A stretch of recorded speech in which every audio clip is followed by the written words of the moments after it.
बच्चों आप लोग देख सकते हैं एक्सरसाइज 8.1 एप्लीकेशंस ऑफ इंटीग्रल्स का क्वेश्चन नंबर पहला। तो जल्दी से पढ़ते हैं। क्वेश्चन नंबर 1 क्या कह रहा है? Find the area of the region bounded by the curve lines x is equal to 1, x is equal to 4 and the x axis. अब ये क्वेश्चन क्या कह रहा है, ध्यान से देखो, आपको समझ में आ जाएगा। सबसे पहले मैं कार्टेशियन प्लेन बनाता हूं।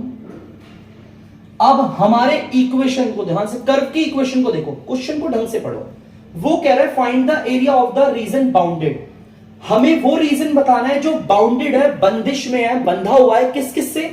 एक तो हमारे इस कर्व से, और एक हमारे x इज इक्वल टू 1 की लाइन से, एक x इज इक्वल टू 4 से, और हमारे x एक्सिस से। इन चारों के चारों से हमारा जो एरिया बाउंड है हमें वो निकालना है। तो यार इस कर्व की इक्वेशन को देख के साफ पता चल रहा है ये हमारा पैराबोला है। साफ पता चल रहा है, देखो y स्क्वायर है, इसका मतलब हमारा जो पैराबोला होगा, ध्यान सुनना, हमारा पैराबोला बना देता हूं पहले मैं, ये रहा पैराबोला। अब बहुत बच्चे बोलेंगे सर आपको कैसे पता चला होगा कि सर पैराबोला ऐसे होगा? देखो ध्यान से, मुझे पता था मेरा पैराबोला या तो ऐसे होगा या तो ऐसे होगा, क्योंकि y स्क्वायर आ रहा है, y के साथ अटैच होगा, मैंने बेसिक्स में बताया था आपको, ठीक है। अब यहां पर पॉजिटिव x है तो भाई पॉजिटिव दिशा की ओर खुलेगा, वो नेगेटिव की तरफ पॉजिटिव की ओर खुलेगा, तो ये रहा, ठीक है। तो चलो ठीक है, हमारे पास यहां पर आ गई इसकी इक्वेशन। तो हमें दे रखी है y square is equal to x, यहां लिख देता हूं मैं y square is equal to x, ठीक है। अब यहां पर उसने बोला है x इज इक्वल टू 1, तो हमारा x1 कुछ ये ले लिया, x इज इक्वल टू 1 ये रहा बच्चों, और यहां से डॉटेड लाइन खींच ली मैंने, ठीक है। और यहां पर देखो क्या बोला है, x इज इक्वल टू 4, तो x इज इक्वल टू 4 कुछ ये होगा, x इज इक्वल टू 4, और ये डॉटेड लाइन खींच दी मैंने, ये रहा, ठीक है, दिख गया होगा x इज इक्वल टू 4। अब वो कह रहा है आप वो एरिया निकालो, ध्यान से सुनना, जो किस किस से बंधा हुआ है। हमारे y square is equal to x से, y square is equal to x ये रहा, हमारे x इज इक्वल टू 1 से, x इज इक्वल टू 1, ध्यान से देखना बच्चों, ये रहा, x इज इक्वल टू 4 आपका ये रहा, और x एक्सिस आपका ये रहा। इन चारों से जो एरिया बंद हो रहा है इनक्लोज, और कौन से क्वाड्रेंट में हो रहा है? पहले क्वाड्रेंट में। कोई बोलेगा सर आपने जो x इज इक्वल टू 1, देखो ध्यान से सुनना, मैं थोड़ा बड़ा बनाता हूं, देखो ध्यान से।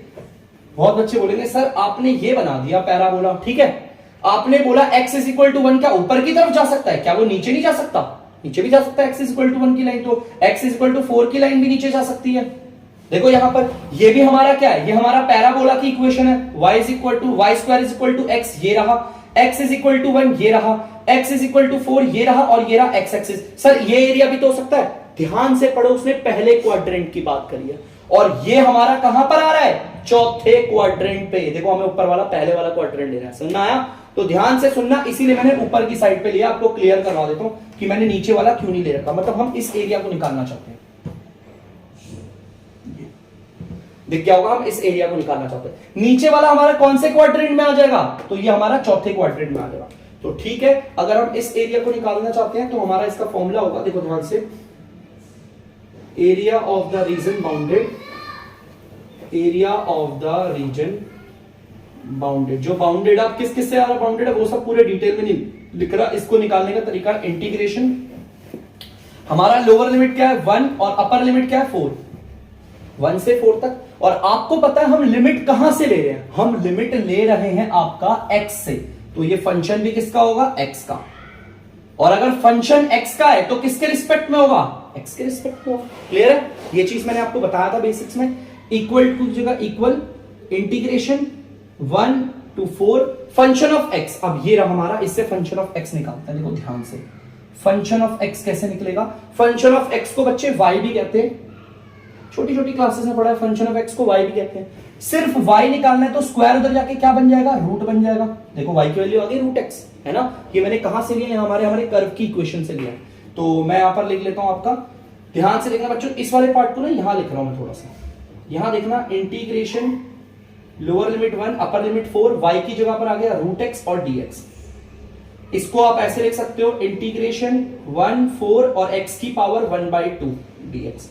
अगर कोई रूट में होता है उसकी पावर को 1/2 मानते हैं। अब अगर हम इसका इंटीग्रेशन करते हैं तो इसका इंटीग्रेशन क्या होगा? देखते हैं बच्चे आगे, ध्यान से सुनिए। इसका इंटीग्रेशन अगर हम करते हैं, इंटीग्रेशन 1 to 4 x की पावर 1/2 का इंटीग्रेशन अगर करेंगे, चलो डायरेक्ट कर देते हैं। अगर हम इसका इंटीग्रेशन करते हैं तो ये आएगा x की पावर 1/2 प्लस 1, और यहां पर आएगा 1/2 प्लस 1। और ये जो लिमिट्स है ना 1 to 4, एक को यहां रखेंगे, एक को यहां रखेंगे, ठीक है। अब इसे आगे और सॉल्व करते हैं थोड़ा सा। ये हो जाएगा x की पावर 3/2, x की पावर 3/2 सॉल्व करके, और यहां पर भी 3/2 आएगा, 3 तो यहीं रहेगा, 2 ऊपर चले जाएगा, ठीक है। देखो ध्यान से, 3/2 कुछ ऐसे होता है, ये जो नीचे वाले का dr होता है ना, उसे ऊपर भेज देते हैं, और यहां पर लिमिट आपकी क्या है, अपर लिमिट 4 और 1। इसे सॉल्व करने का तरीका आप लोगों ने सीखा होगा। एक काम करते हैं बच्चों, 2/3 को आप बाहर भी निकाल सकते हो, आप चाहो तो 2/3 को बाहर निकाल लो। देखो ध्यान से मैं क्या कह रहा हूं, ये जो 2/3 है उसे बाहर निकाल लो, मैंने 2/3 को बाहर निकाल लिया, तो हमारा कौन रह गया, x की पावर 3/2 रह गया, और यहां पर लोअर लिमिट और अपर लिमिट मैंने लिख दी। अब इस वैल्यूज को बैठाना कैसे है, ध्यान से सुनना। 2/3 एज इट इज, पहले हम क्या करेंगे, अपर लिमिट बैठा देते हैं x की जगह 4 की पावर 3/2 माइनस, उसके बाद लोअर लिमिट बैठाएंगे 1 की पावर 3/2। भाई 1 की तो कुछ भी पावर हो सेम ही आता है, 1 ही आता है, आपको पता होगा, 1 की कुछ भी पावर ले लो। यहां पर देखो 2/3 हमारा, ये 2/3 आ गया, 4 की पावर 3/2, मैं इसे ऐसे लिख सकता हूं 2 की पावर 2, 4 की जगह पर लिख सकता हूं 2 की पावर 2, और यहां लिख सकता हूं 3/2, और ये आ गया -1, क्योंकि 1 की कुछ भी पावर ले लो वही रहता है। ये 2 से ये 2 कट जाएगा, 2 की पावर क्यूब होता है 8 आपका, 2/3 ये होता है 8, और 8 -1 आ गया, 8 में से 1 जाएगा, 7 बचेगा, 7 को 2 से करोगे 14/2, स्क्वायर यूनिट लिख दो, कोई यूनिट तो दे नहीं लिखी, स्क्वायर यूनिट मान लो। तो इसका मतलब हमारा वो एरिया जो हमारे यहां पर इस वाले कर्व हमारे x is equal to 1, x is equal to 4 और हमारे x एक्सिस के बीच में बाउंडेड है, उसका एरिया है 14/3 स्क्वायर यूनिट। और यहां पर अगर किसी बच्चे को डाउट है, सर आपने ऊपर वाला क्यों लिया, यहां तो एरिया नीचे भी बन सकता था, उसने बोला हुआ पहले क्वाड्रेंट में। तो बच्चों इसे जल्दी से उतार लीजिए आप लोग।